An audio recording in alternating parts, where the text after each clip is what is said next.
అమ్మాయి ఎవరు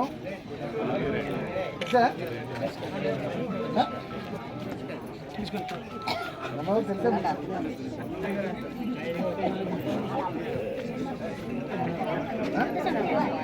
చెప్పరా అలా చూస్తాను రా తెలిసిన ఇక్కడ అమ్మాయి ఎవరు పోవడం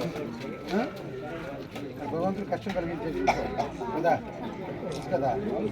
ఈ విషయం ఈ కష్టం కూడా ఇక్కడ వచ్చింది కాదు, ఎక్కడో పై రాష్ట్రంలో వచ్చింది, మన రాష్ట్రంలో జరగల. కానీ నాకు కష్టం వచ్చి నాకు మాట్లాడండి సత్యగానే జగన్ చెప్తాను. ఫలానా ఊళ్ళో ప్రతి పేరు సెకండ్ ఇల్లు పెంచుతున్నారు, చిన్నపిల్లలు ఉన్నారు, 3 లక్షలు ఇచ్చారు. చెక్కి వెళ్తున్నారు.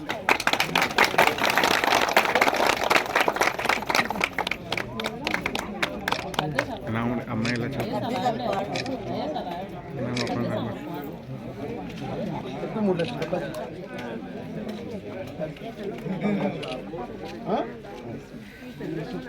కూడా చెప్తాను.